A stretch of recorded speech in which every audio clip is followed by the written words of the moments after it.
আরেকটি বিষয় উল্লেখ করার ছিল, বিশ্বজিৎ ইতিমধ্যে গতকাল থেকে বা গত কয়েকদিন ধরে একাধিক প্রেস মিডিয়া সোশ্যাল মিডিয়া প্ল্যাটফর্মে তিনি তার বক্তব্য রেখেছেন।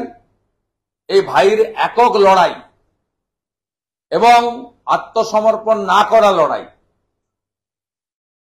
এর কাছে বহুভাবে তৃণমূলের নেতারা, যাদের কাছে আনলিমিটেড টাকা আছে, যাদের মুখ্যমন্ত্রী কোথায় কোথায় চাকরি দেন, মদ খেয়ে মারা গেলেও টাকা দেন,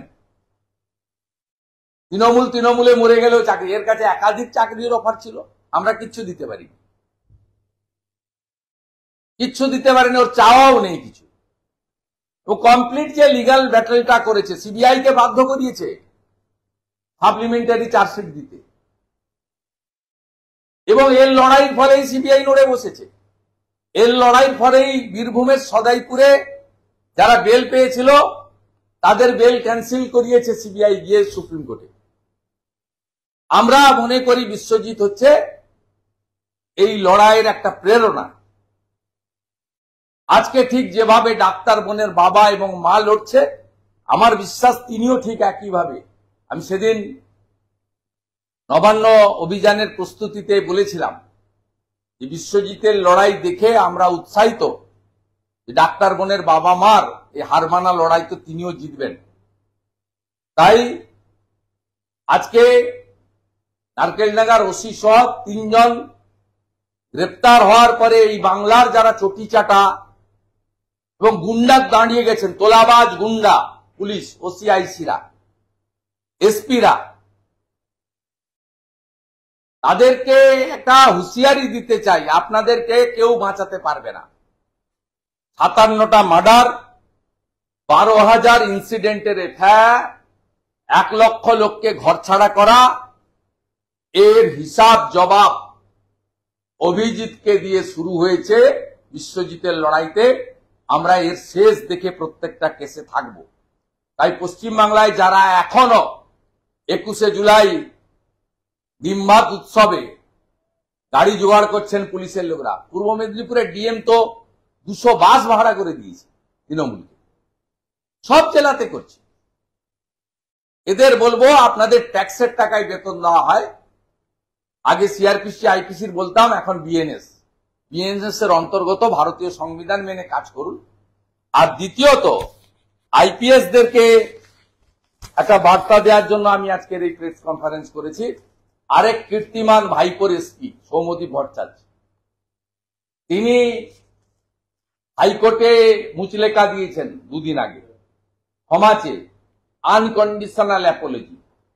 অভিযোগটা কি, দুটো সমবায় সমিতির ভোটে নন্দীগ্রামে তৃণমূল হার সুনিশ্চিত বলে তৃণমূলের কথায়, আইপ্যাকের কথায় ভোট বন্ধ করেছিলেন।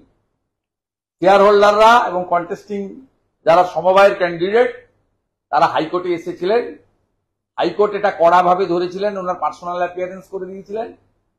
উনি লিখিতভাবে, একজন আইপিএস রাজীব কুমার মনোজ বর্মাদের বলছি, শিলিগুড়ির কমিশনার শ্রী সুধাকরকে বলছি, কোচবিহারের এসপি কে বলছি, বিনীত গোয়েলদের বলছি, তো আইপিএসটা হলে হবে না, আইপিএস এর মর্যাদাটা রক্ষা করুন।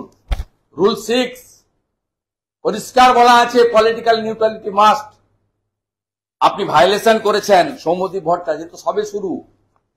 আইপিএস দের লাইন এবার লম্বা হবে। কয়লা স্ক্যামে 9 জন আইপিএস যুক্ত, 5 বার করে দিল্লি ডেকেছে, 2 বার করে গেছেন, 3 বার করে টাইম নিয়েছেন। ক্যাটেল কেসে বিধাননগরের কমিশনারেট সহ ওসি, আইসি, ডিএসপি সহ প্রায় 90 জন পুলিশ আধিকারিক গরু পাচার মামলায় ওয়ান্টেড। ঠিক কোল স্ক্যামেও 9 জন আইপিএস তারা যুক্ত, কোটেশ্বর রাও, শ্যাম সিং, লম্বা তালিকা। আপনাদেরকে খুব সাবধান করে দিচ্ছি যে আপনারা যেভাবে রুল 6 ভায়োলেশন করছেন, সৌম্যদীপ ভট্টাচার্য ধরা পড়েছে, আপনাদেরও আগামী দিনে কিন্তু আইনের বাইরে আপনারা যেতে পারবেন না। আর আমরা সে কাজটা করব।